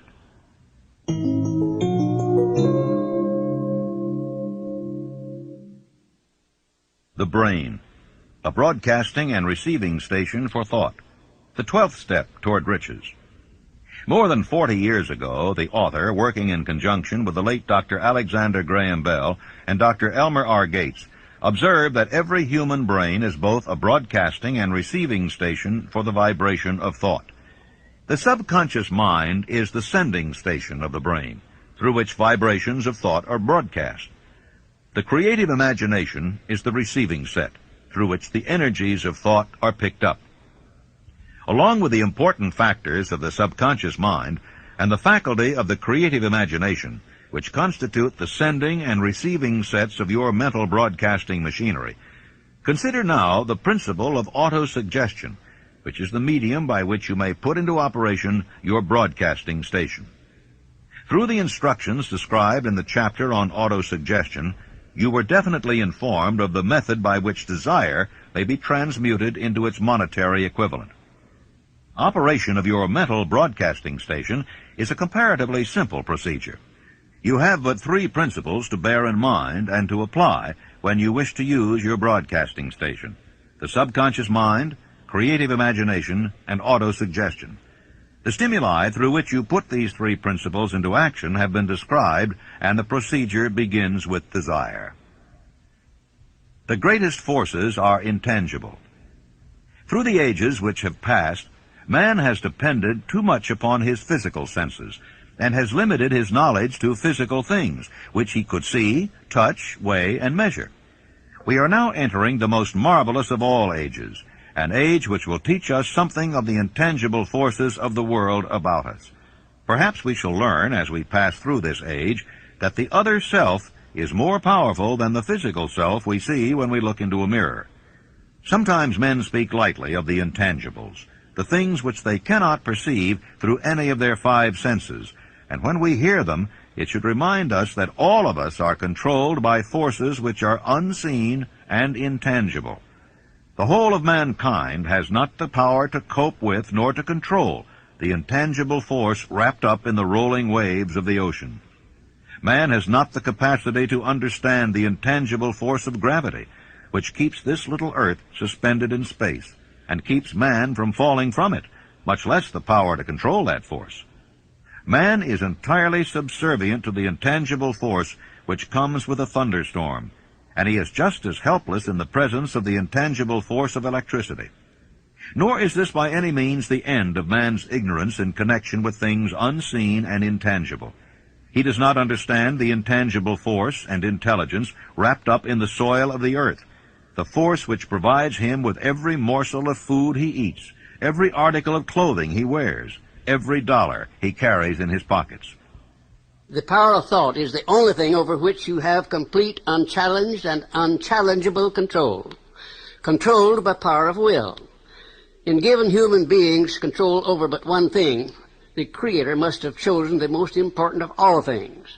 This is a stupendous fact that merits your most profound consideration. If you give it this sort of consideration, you will discover for yourself the rich promises available to those who become masters of their own mind power through self-discipline.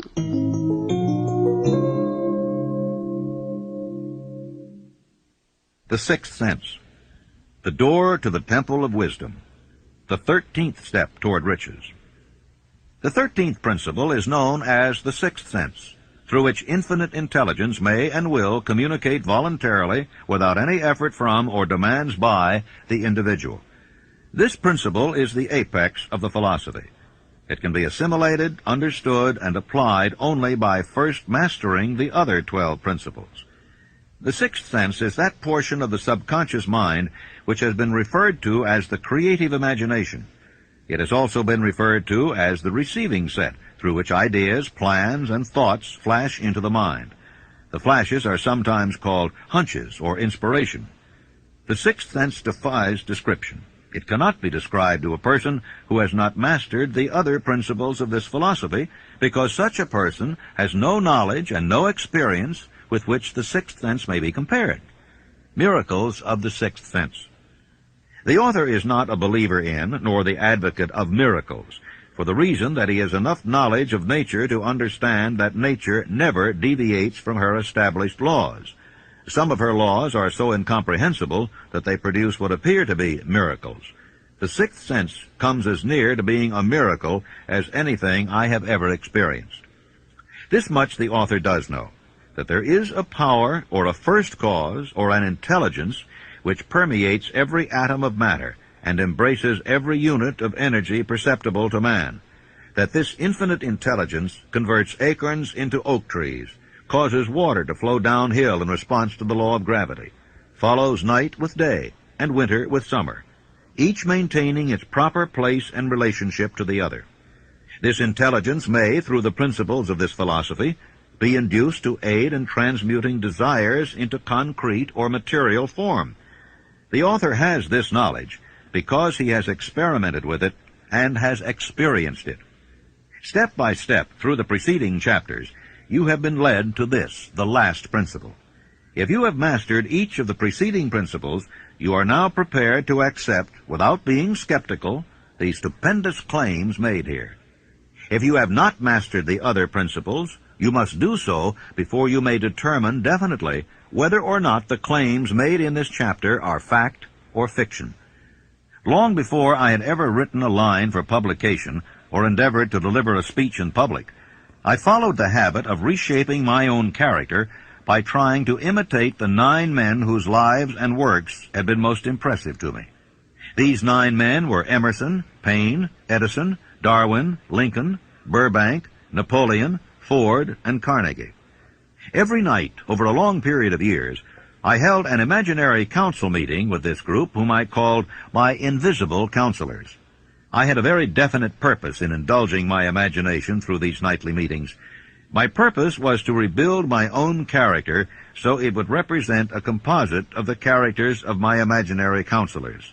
Realizing, as I did early in life, that I had to overcome the handicap of birth in an environment of ignorance and superstition, I deliberately assigned myself the task of voluntary rebirth through the method I have described above. Building character through autosuggestion. I knew, of course, that all men have become what they are because of their dominating thoughts and desires. I knew that every deeply seated desire has the effect of causing one to seek outward expression through which that desire may be transmuted into reality. I knew that self-suggestion is a powerful factor in building character, that it is, in fact, the sole principle through which character is built. With this knowledge of the principles of mind operation, I was fairly well armed with the equipment needed in rebuilding my character.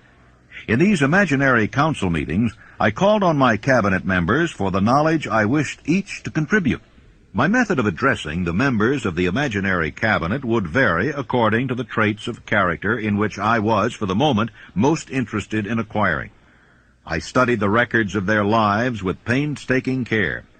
After some months of this nightly procedure, I was astounded by the discovery that these imaginary figures became apparently real. Each of these 9 men developed individual characteristics which surprised me. For example, Lincoln developed the habit of always being late, and then walking around in solemn parade. He always wore an expression of seriousness upon his face. Rarely did I see him smile. That was not true of the others. Burbank and Payne often indulged in witty repartee which seemed at times to shock the other members of the cabinet. These meetings became so realistic that I became fearful of their consequences and discontinued them for several months. The experiences were so uncanny, I was afraid if I continued them, I would lose sight of the fact that the meetings were purely experiences of my imagination. This is the first time that I have had the courage to mention this. Heretofore I have remained quiet on the subject, because I knew from my own attitude in connection with such matters that I would be misunderstood if I described my unusual experience. I have been emboldened now to reduce my experience to the printed page, because I am now less concerned about what they say than I was in the years that have passed. Lest I be misunderstood, I wish here to state most emphatically that I still regard my cabinet meetings as being purely imaginary, but I feel entitled to suggest that while the members of my cabinet may be purely fictional, and the meetings existent only in my own imagination, they have led me into glorious paths of adventure, rekindled an appreciation of true greatness, encouraged creative endeavor, and emboldened the expression of honest thought. Tapping the source of inspiration. Somewhere in the cell structure of the brain is located an organ which receives vibrations of thought ordinarily called hunches. So far, science has not discovered where this organ of the sixth sense is located, but this is not important. The fact remains that human beings do receive accurate knowledge through sources other than the physical senses. Such knowledge generally is received when the mind is under the influence of extraordinary stimulation. Any emergency which arouses the emotions and causes the heart to beat more rapidly than normal may, and generally does, bring the sixth sense into action. Anyone who has experienced a near accident while driving knows that on such occasions the sixth sense often comes to one's rescue and aids by split seconds in avoiding the accident. My original purpose in conducting council meetings with imaginary beings was solely that of impressing my own subconscious mind through the principle of autosuggestion with certain characteristics which I desired to acquire. In more recent years, my experimentation has taken on an entirely different trend. I now go to my imaginary counselors with every difficult problem which confronts me and my clients. The results are often astonishing, although I do not depend entirely on this form of counsel. The starting point of all achievement is desire.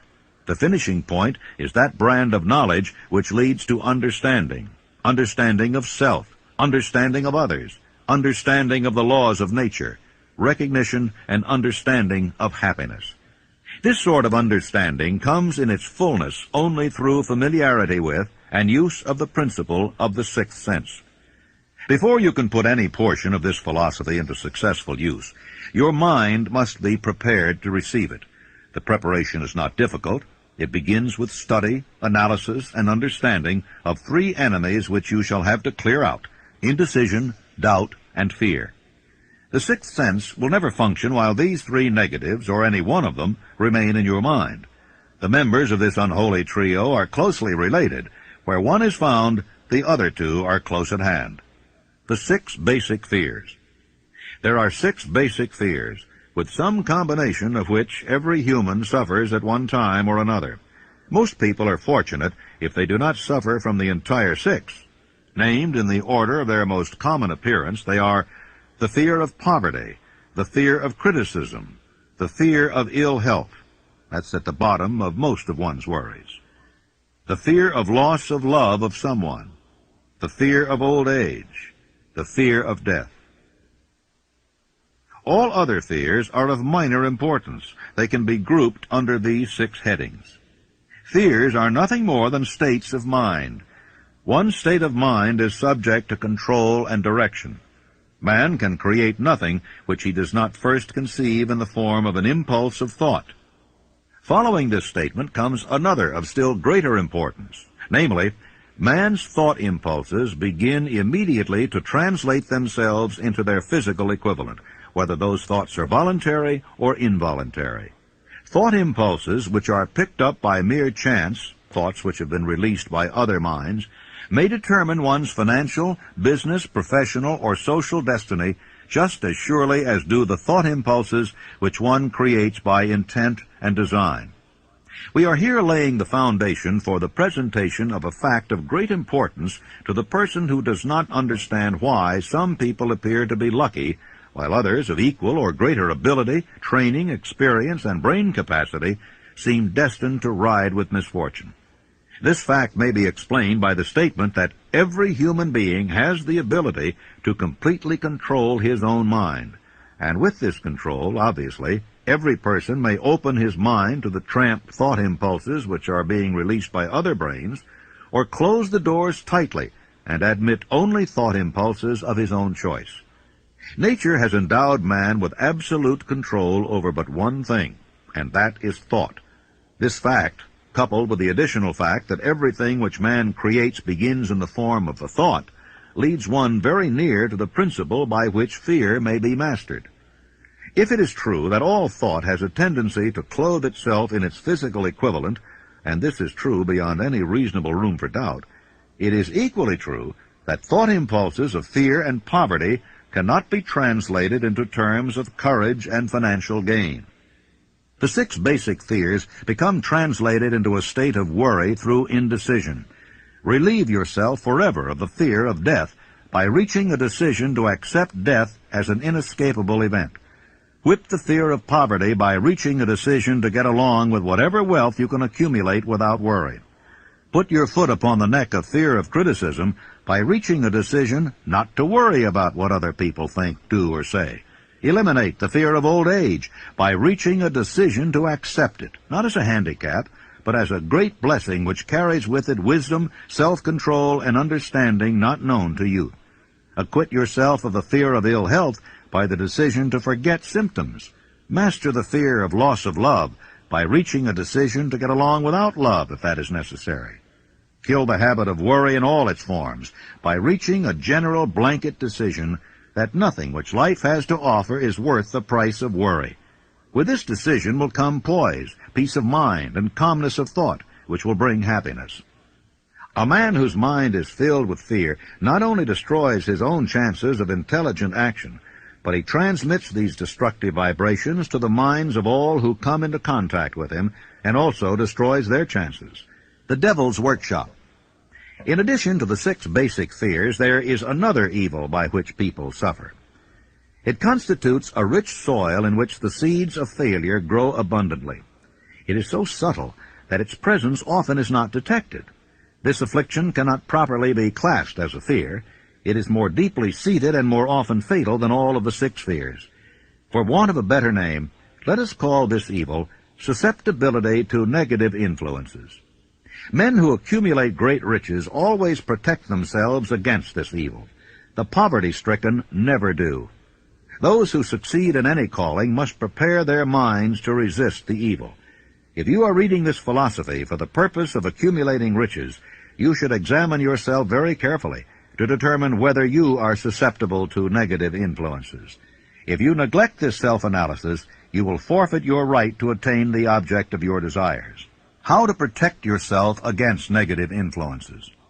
To protect yourself against negative influences, whether of your own making or the result of the activities of negative people around you, recognize that you have a willpower and put it into constant use until it builds a wall of immunity against negative influences in your own mind.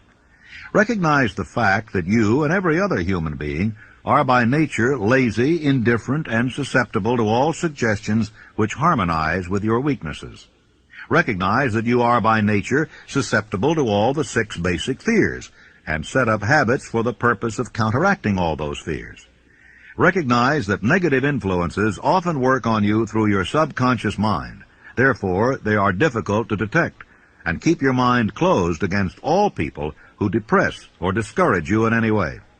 Clean out your medicine chest, throw away all pill bottles, and stop pandering to colds, aches, pains, and imaginary illness. Deliberately seek the company of people who influence you to think and act for yourself. Do not expect troubles, as they have a tendency not to disappoint. Without doubt, the most common weakness of all human beings is the habit of leaving their minds open to the negative influence of other people. This weakness is all the more damaging because most people do not recognize that they are cursed by it, and many who acknowledge it neglect or refuse to correct the evil until it becomes an uncontrollable part of their daily habits. In parting, I would remind you that life is a checkerboard, and the player opposite you is time. If you hesitate before moving, or neglect to move promptly, your men will be wiped off the board by time. You are playing against a partner who will not tolerate indecision. Previously, you may have had a logical excuse for not having forced life to come through with whatever you asked, but that alibi is now obsolete, because you are in possession of the master key that unlocks the door to life's bountiful riches. The master key is intangible, but it is powerful. It is the privilege of creating in your own mind a burning desire for a definite form of riches. There is no penalty for the use of the key, but there is a price you must pay if you do not use it. The price is failure. There is a reward of stupendous proportions if you put the key to use. It is the satisfaction that comes to all who conquer self and force life to pay whatever is asked. It has been said that I have made more successful men than any man living today. I don't know whether that's true or not, because there's no way of getting accurate statistics. But ladies and gentlemen, when I take inventory of the people that I do know who started at scratch and have become millionaires, and some of them not quite that much money, but become profoundly successful, I recognize that I have created a philosophy here through the good work of Mr. Carnegie that's been a benefactor to the world, not only to those who are living now, but to those who are not yet born. When Mr. Carnegie sold me on organizing this philosophy, he said, I'm going to give away my money before I die as fast as I can find ways and means of giving it away without doing damage.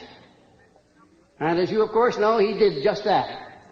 He gave it away for educational purposes, libraries, foundations for the maintenance of peace, and in every way that he could conceive. But he said, by far the greatest part of my riches I am entrusting to you to take to the people of the world in the form of the know-how through which I gain my money. And he said, if you carry through the trust and perfect your job, as I sincerely believe you will, you'll live to see the time when you're far and away richer than I am, and when you will have made many more successful men than I have ever made. And ladies and gentlemen, when Mr. Carnegie made that statement, it was just too much for me to swallow. I thought, well, Mr. Carnegie has never flattered me before. He's never said anything that didn't turn out to be right, but that's just one of those things that never could happen. I have already made thousands of times more successful men than Mr. Carnegie ever had. Thousands of times, and I'm still in the process of making. You know, ladies and gentlemen, during those 20 years of research that I put into the building of this philosophy, I ran into some very profound facts and truths.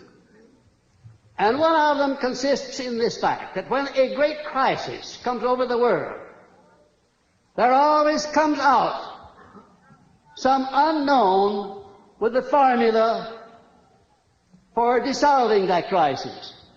Like Abraham Lincoln, for instance, in the time of need, when this country was about to be split asunder by internal strife. By George Washington preceding Lincoln. By Franklin D. Roosevelt at the time when the people were stampeded with fear and they were standing in great lines to draw their money out of the bank.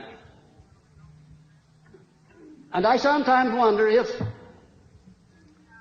this hand of destiny, which has such a long arm behind it, doesn't reach over in places like the one where I was born and lift out people out of humble and lowly stations and give them great jobs to do in life as an inspiration and an object lesson to other people to show what can be done when one recognizes the God-given power of thought and puts it to proper use. Because if you really and truly tune in on the main line of my source of faith and my source of enthusiasm, become indoctrinated with this philosophy, no matter what it is that you're doing in life, what it is you want to do, you'll find the way always open, and I thank you very much. Thank you.